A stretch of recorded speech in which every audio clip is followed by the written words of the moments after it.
Salut à tous! Dans cette vidéo relativement courte, je vais vous montrer comment je fais pour mettre mon bébé en écharpe. Comme vous pouvez le constater, l'écharpe est déjà mise et bébé qui dort est dedans déjà un peu, mais en fait seulement un peu parce qu'il n'aime pas que je le mette directement alors qu'il est encore éveillé. Je pense que c'est le cas de pas mal de bébés, donc si c'est votre cas, ça peut vous servir. Du coup, je mets l'écharpe, je fais mes nœuds et je mets bébé uniquement dans un pan, ce qui me soulage quand même un petit peu les bras, puis je l'endors. Moi, le mien, il s'endort voilà, en se baladant. Donc je le balade. Et une fois qu'il dort assez profondément, je rouvre mon écharpe et je le glisse dedans bien comme il faut.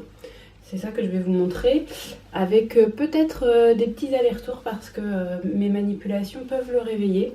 Donc soyez pas surpris si à un moment je me mets à marcher, c'est que je sens qu'il se réveille et je ne veux pas le réveiller bien sûr vu que je viens de m'endormir. Voilà, alors, tac, je rouvre.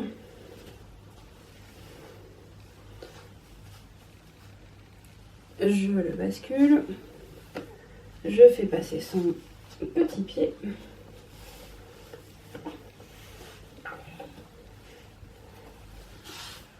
Tac.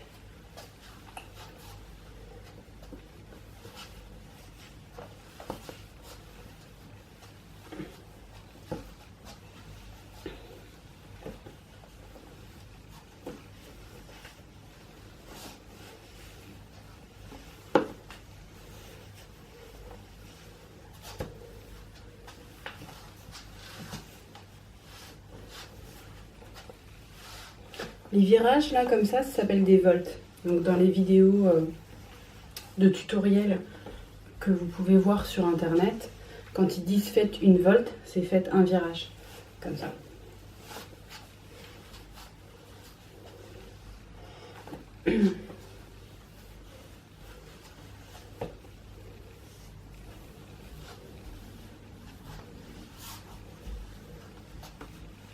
Donc on fait tout à l'aveugle.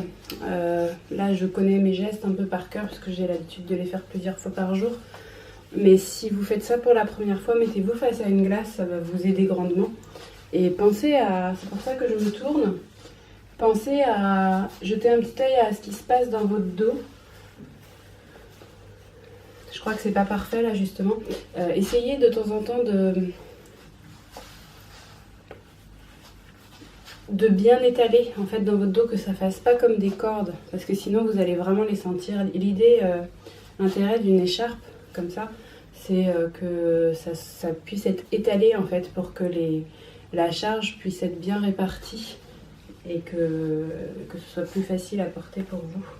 Alors on vérifie toujours la position des hanches là, en remettant bien le bébé dans cette position comme ça, tout recroquevillé, les genoux un petit peu au-dessus des fesses.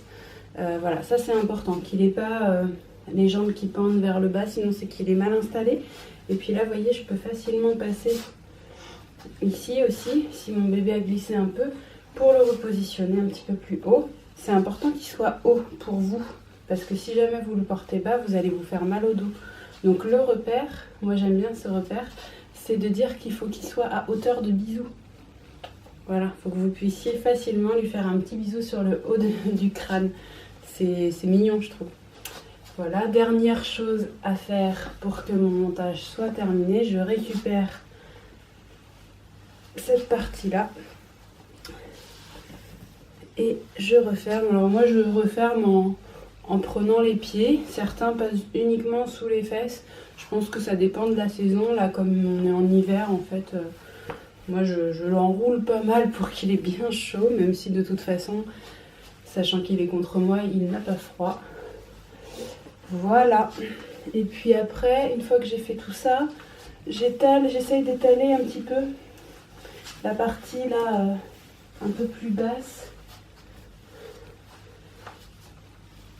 J'essaye d'étaler parce que sinon ça peut justement, comme je disais tout à l'heure, faire un peu des cordes cisaillées et c'est pas très agréable. Donc j'essaye d'étaler bien et éventuellement de descendre assez bas sur le bassin pour pas que ça serre au niveau de l'abdomen. Voilà, alors bien sûr vous vous dites c'est sympa, mais comment elle a fait avant pour mettre son écharpe? Ça c'est dans une autre vidéo, voilà, que vous allez trouver parmi les vidéos disponibles. Je vais vous mettre ça très bientôt, comment faire ses nœuds pour arriver à l'étape où j'étais tout à l'heure. Voilà, donc à très vite